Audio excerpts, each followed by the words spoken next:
അപ്പോഴത്തേ ഞാൻ രാത്രി ആയപ്പോഴത്തേനും ഒരു വലിയ ക്ഷേത്രത്തിലെത്തി. ശിവക്ഷേത്രമാണ്. എൻ്റെ മുൻപിൽ ഈ മണ്ഡപമാണ്. അപ്പോൾ ഇവിടെ 2 ക്ഷേത്രങ്ങളാണുള്ളത്. ഒന്ന് ശിവക്ഷേത്രവും മറ്റൊന്ന് ശിവപാർവതി ക്ഷേത്രവുമാണ്. ക്ഷേത്രത്തിൻ്റെ ഒരു സൈഡിൽ സൂര്യൻ അസ്തമിക്കുകയാണ്. ആ സമയത്താണ് നമ്മളിവിടെ എത്തുന്നത്. ഇന്നിവിടെ തങ്ങാൻ പറ്റുമെന്ന് ചോദിച്ചു. പക്ഷേ ഇവിടെ തങ്ങാനുള്ള അനുവാദം കിട്ടുമെന്ന് തോന്നുന്നില്ല. അപ്പുറത്തൊരു ക്ഷേത്രമുണ്ട്. ആ ക്ഷേത്രത്തിൽ തങ്ങാനുള്ള അവസരം കിട്ടുമെന്നാണ് തോന്നുന്നത്. ഏതായാലും ഞാൻ അങ്ങോട്ട് പോയി നോക്കാമെന്നാണ് വിചാരിക്കുന്നത്. അല്ലെ പെട്രോൾ പമ്പിൽ വല്ലതും തങ്ങാമെന്നാണ് വിചാരിക്കുന്നത്. അപ്പോൾ നമ്മൾ ക്ഷേത്രത്തിൻ്റെ കവാടത്തിലേക്ക് എത്തിയതാണ്. ഇവിടെയും ഒരു വലിയ രഥം ഇരിക്കുന്നത് കാണാം. രാത്രി ആയതുകൊണ്ട് അത്ര ക്ലിയറായി കാണാൻ പറ്റില്ല. എങ്കിലും മനോഹരമായ ഒരു കവാടമാണ് ഈ ക്ഷേത്രത്തിനുള്ളത്. ഏരിയയിൽ വരുന്നത് ആദ്യമായിട്ടാണ്. വളരെ കളർഫുള്ളായിട്ടുള്ള ഒരു ക്ഷേത്രം. ഒന്നല്ല 2 ക്ഷേത്രങ്ങളാണ്. ഇവിടുത്തെ ഏറ്റവും വലിയ പ്രശ്നം നായശല്യമാണ്. ഒന്നും മേലാത്ത പരുവത്തിലാണ്. ഇതിൻ്റെ ഉള്ളിലാണ് ശിവക്ഷേത്രം. ഉള്ളിൽ കൊടിമരമൊക്കെ ഇവിടെ നിന്നാൽ കാണാം. പക്ഷേ നമുക്ക് ഉള്ളിലോട്ട് പോകാനുള്ള അനുവാദമില്ലാത്തതിനാൽ നമ്മളിവിടെ തന്നെ നിൽക്കുകയാണ്. അപ്പോൾ ഈ ക്ഷേത്രത്തിൻ്റെ കാഴ്ചകളൊക്കെ കണ്ട് നല്ല തിരക്കുണ്ട് കേട്ടോ. നല്ല തിരക്കുള്ള ക്ഷേത്രമാണ്. ഇപ്പം രാമേശ്വരത്തു നിന്നൊക്കെ വരുന്നവർ ഇവിടെ കയറിയിട്ടാണ് പോകുന്നത്. അപ്പോൾ സൂര്യനൊക്കെ അസ്തമിച്ചു.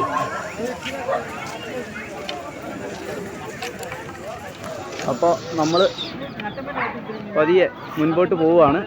എവിടെയെങ്കിലും പെട്രോൾ പമ്പിലോ വല്ലതും കിടക്കാമെന്നാണ് വിചാരിക്കുന്നത്. അപ്പോൾ ഈ ക്ഷേത്രാങ്കണത്തിൽ നിന്നും നമ്മൾ വെളിയിലോട്ട് പോവുകയാണ്. ഹലോ, നമസ്കാരം.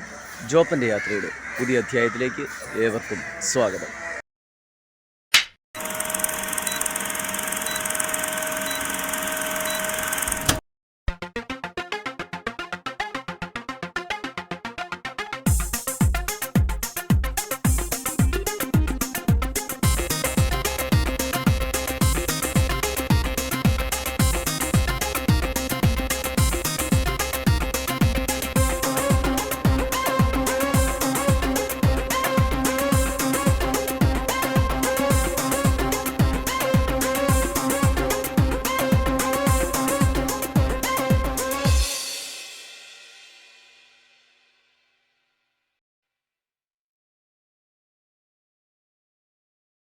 തിരക്കില്ല കേട്ടോ. നാളെ മറ്റന്നാളും ഒക്കെ നല്ല തിരക്കായിരിക്കും. അങ്ങനെ നമ്മൾ ചവിട്ടി നടുഭാഗത്തേക്ക് എത്തുകയാണ്. പക്ഷെ ടാറിങ് മൊത്തം പൊളിയായതുകൊണ്ട് ഭയങ്കര ബുദ്ധിമുട്ടാണ്. അതിനിടയ്ക്ക് ഇതുപോലത്തെ ബസ് പോകുന്നുണ്ടോ? സ്കൂൾ ബസ്സാണ് കയറിപ്പോയത്. വിവേകാനന്ദ പബ്ലിക് സ്കൂളിൻ്റെ ഒരു ബസ് കയറിപ്പോയപ്പോൾ കുഞ്ഞുങ്ങളെ ആയിട്ട് പോകുന്ന ബസ്സാണ്. ചുമ്മാ അല്ല, അപകടങ്ങൾ ക്ഷണിച്ചു പോയിട്ട് അവന്മാർ കുഞ്ഞുങ്ങളെ ആയിട്ട് പോയിട്ട്. ഇവിടുത്തെ എല്ലാവരും അങ്ങനെ തന്നെയാണ്. എല്ലാവരും കഞ്ചാവാണെന്ന് എനിക്ക് തോന്നുന്നു. അതുപോലത്തെ ഓടിയിലാണ് ഓടിക്കുന്നത്. ഇടുങ്ങിയ വഴിയെന്നോ വീതിയുള്ള വഴിയെന്നോ ഒന്നും അവർക്കൊരു നോട്ടമില്ല. അണ്ണൻ ഇതെങ്ങനെ ബൈക്ക് കൊടുത്ത് വെച്ചു.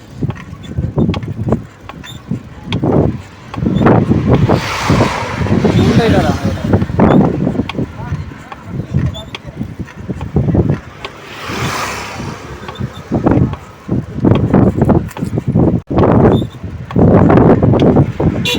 ചൂണ്ടയിടുകാരായിരിക്കും മൊത്തം.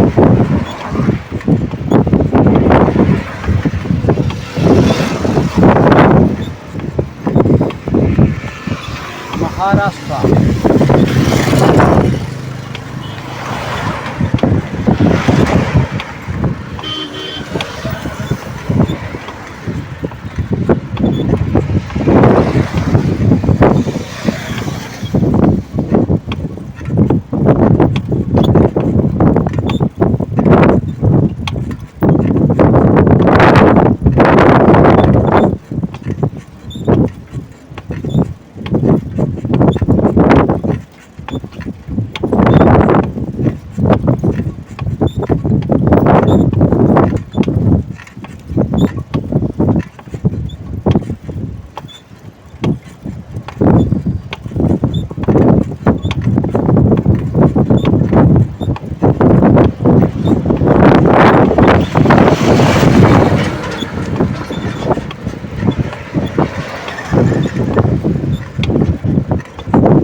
ചവിട്ടിയിട്ടൊന്നും നീങ്ങുന്നില്ല, നല്ല കാറ്റാണ്.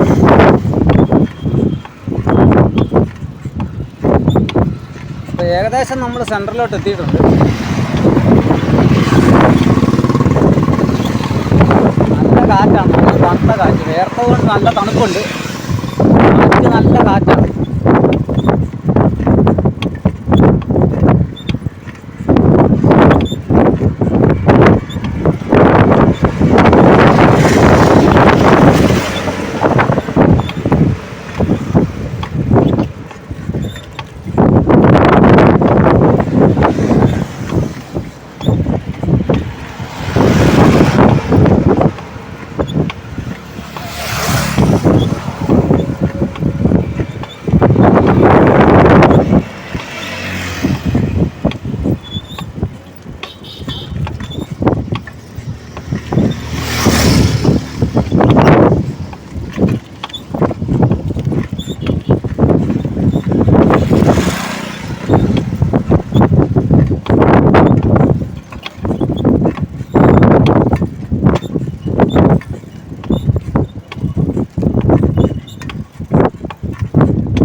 അങ്ങനെ നമ്മൾ ഏകദേശം ബോട്ടുചാല് അല്ലെങ്കിൽ കപ്പൽച്ചാലിൻ്റെ അടുത്തോട്ട് എത്തിയിട്ടുണ്ട്.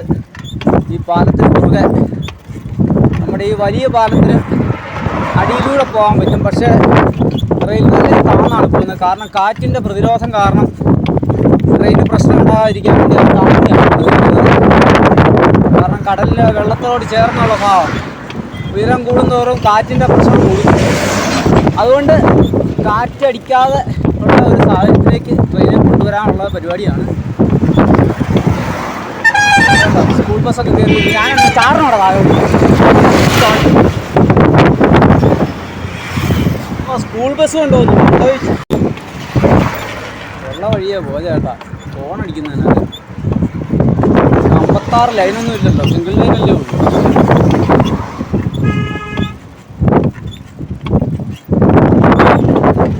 വഴിയുടെ നല്ല കാറ്.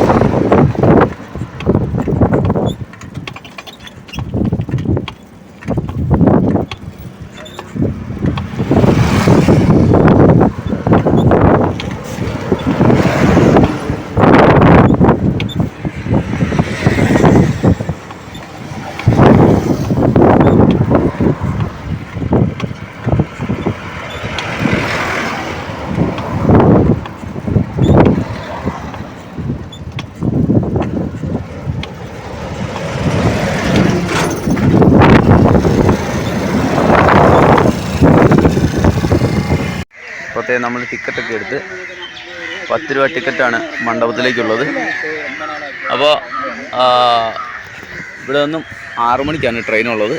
അപ്പോൾ ആ ട്രെയിനിൽ കയറി മണ്ഡപം ജംഗ്ഷനിൽ ഇറങ്ങി അവിടുന്ന് ബസ്സിന് തിരിച്ചു പോരാമെന്നാണ് വിചാരിക്കുന്നത്. കാരണം കുഞ്ഞിയും സൈക്കിളുമൊക്കെ ഇവിടെ അടുത്ത് റെയിൽവേ ലൈനിൻ്റെ പണി നടത്തുന്ന കുറച്ച് തമിഴ്നാട്ടുകാരായ തൊഴിലാളികളെ കണ്ടു. കാരണം അവർ കോട്ടയത്തും കേരളത്തിലെ വിവിധ ഭാഗങ്ങളിൽ റെയിൽവേയുടെ വർക്കുകൾ ചെയ്തവരാണ്. അവരെ ഇന്നലെ വൈകിട്ട് പരിചയപ്പെട്ടു.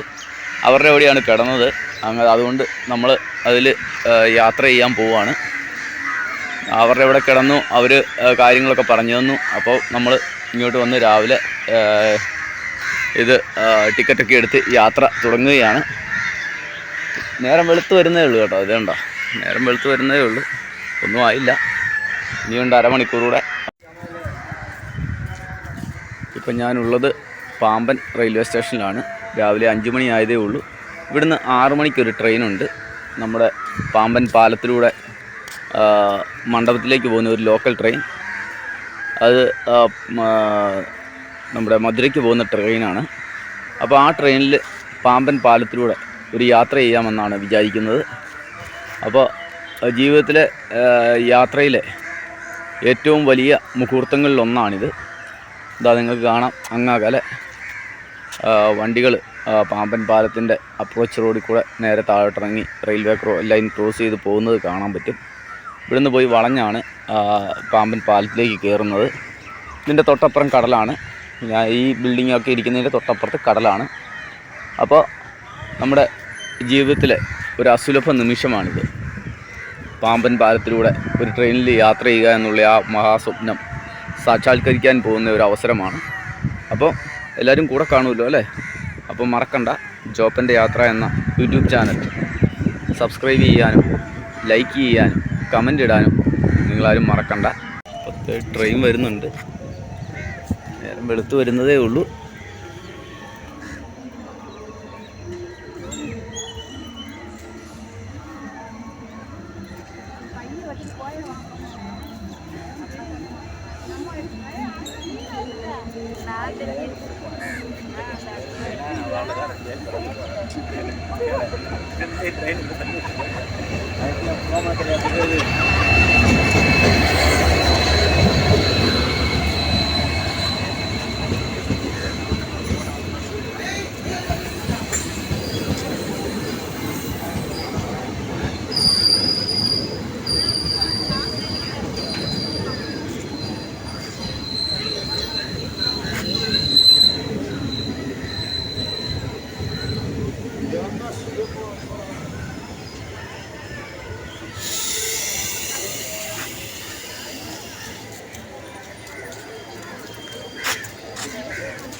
ഒരു 1 മിനിറ്റാണ് ട്രെയിനിൻ്റെ സമയം. ട്രെയിനിൽ കയറിയിട്ടുണ്ട്. അപ്പോൾ ഇപ്പോൾ തന്നെ ട്രെയിൻ യാത്ര തിരിക്കുന്നതാണ്.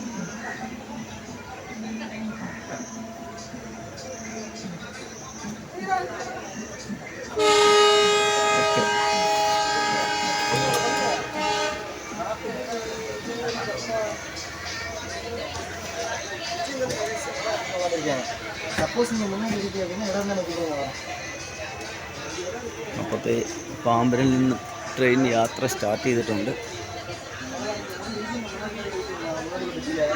ഇപ്പോഴായതുകൊണ്ട് കാറ്റില്ലാത്തതാണ്.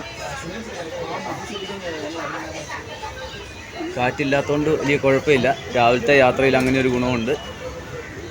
ഉച്ച കഴിഞ്ഞാൽ പിന്നെ കാറ്റാവും. കാറ്റായാൽ നമുക്ക് ബാലൻസ് ചെയ്ത് നിൽക്കാൻ പറ്റില്ല. ഇതാണ് പ്രശ്നം. ഫോണും വെച്ചുകൊണ്ട് ആൾക്കാർ വരും. നമ്മളെന്തായാലും നമ്മൾ ജോലി ചെയ്താൽ പുറകിൽ വന്നിട്ട് വർത്തമാനം പറഞ്ഞുകൊണ്ടിരിക്കും. ഇത് തന്നെയാണ് ഇവിടുത്തെ ഏറ്റവും വലിയ കുഴപ്പം.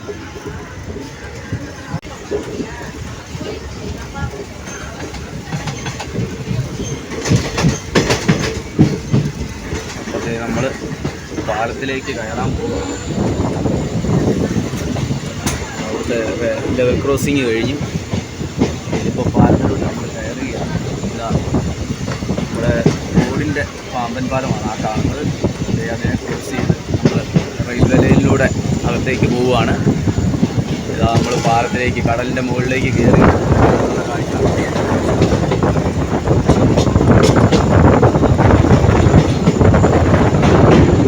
ബ്രിഡ്ജിലോട്ട് നമ്മൾ കയറി കടലിൻ്റെ കാഴ്ച കണ്ടു.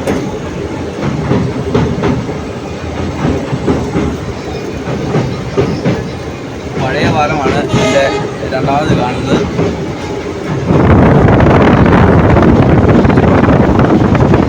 കാറ്റുണ്ട്. അവിടെ ഇങ്ങോട്ടാണ്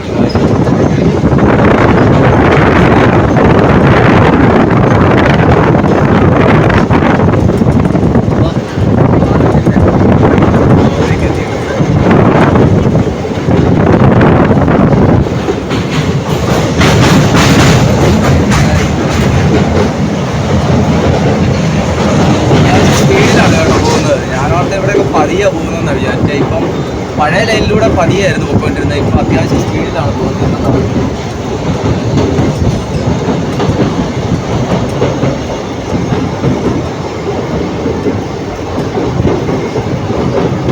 ബസ്സൊക്കെ പോകുന്നത് കാണാം.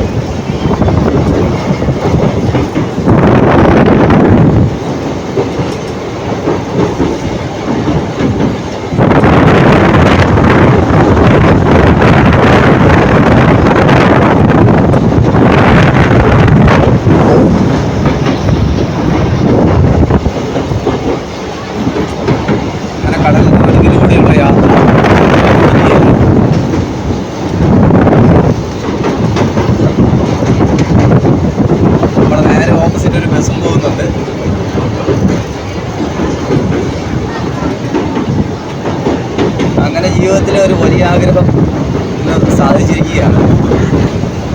പാമ്പൻ ബ്രിഡ്ജിലൂടെയുള്ള യാത്ര ട്രെയിനിൽ.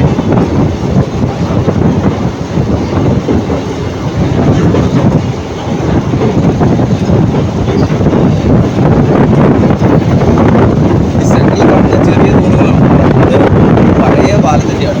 ഈ കുഞ്ഞു തൂണുകൾ കാണുന്നത്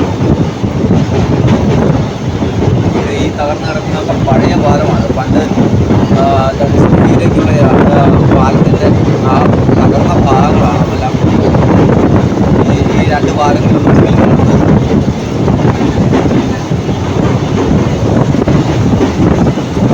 നമ്മൾ ലാൻഡിലേക്ക് എത്തിയിരിക്കുകയാണ്, മണ്ഡപത്തിലേക്ക് എത്തി. അങ്ങനെ നമ്മൾ ക്രോസ് ചെയ്തിരിക്കും.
ജംഗ്ഷനിലേക്ക് വന്നിരിക്കുകയാണ്.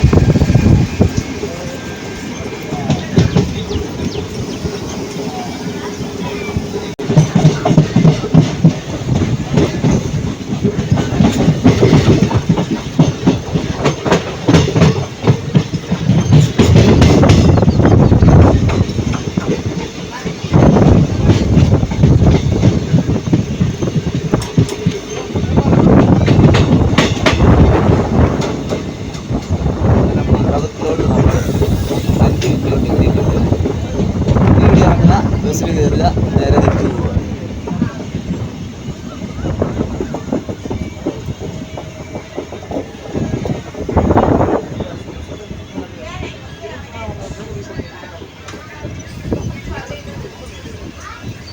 മണ്ഡപം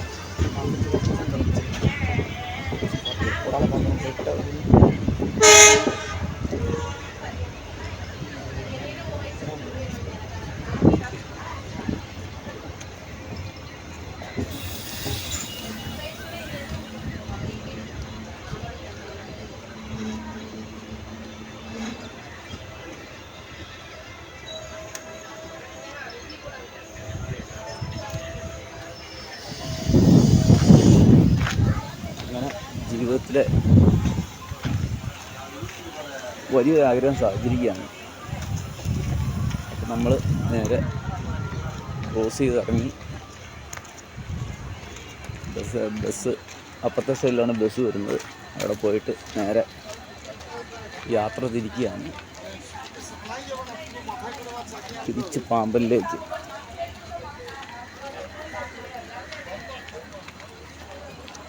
എന്നിട്ട് ഇന്നത്തെ യാത്ര നേരെ ധനുഷ്കോടിക്കാണ്. നാളെ അപ്പം മണ്ഡപത്തിൽ നിന്ന് വണ്ടി പോവാണ്. സിഗ്നലൊക്കെ കിട്ടിയിട്ടുണ്ട്, സിഗ്നലൊക്കെ ആയിട്ടുണ്ട്.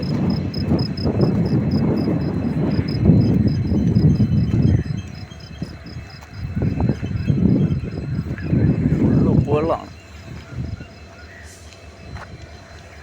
സിഗ്നൽ കിട്ടാൻ നോക്കി നിൽക്കുകയാണ്. റൈറ്റ് സൈഡ് സിഗ്നലിലൂടെ വീണ വണ്ടി പോകുന്നു. വണ്ടി വരാനുണ്ടോ എന്നറിയില്ല.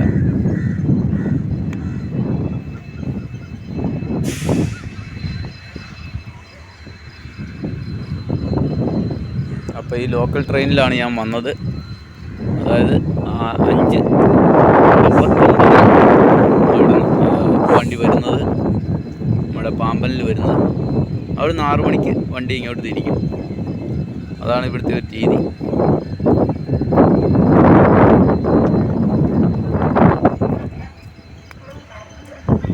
അപ്പോൾ ശരി, നമ്മൾ ഈ വഴിയെ ഇറങ്ങുകയാണ്.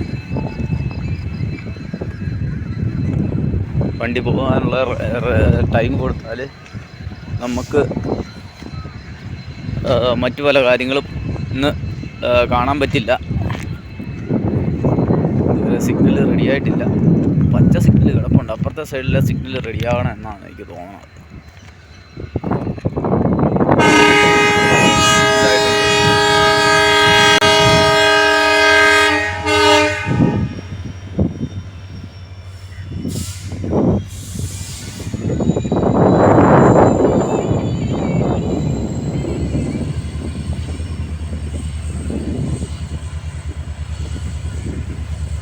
അപ്പോൾ ഇതാ ട്രെയിൻ പതിയെ നീങ്ങി തുടങ്ങിയിട്ടുണ്ട്.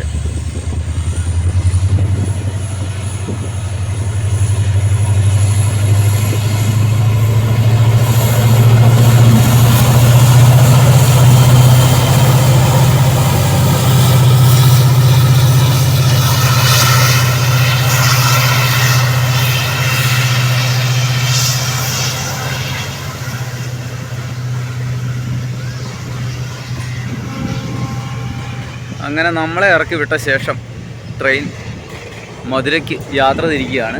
രാമേശ്വരം ടു മധുരൈ ട്രെയിനാണ് ഈ പോകുന്നത്. അപ്പോൾ ശരി, നമുക്ക് നമ്മുടെ യാത്ര തുടരാം. ട്രെയിൻ അതിൻ്റെ വഴിയിലൂടെ പോയിരിക്കുന്നു.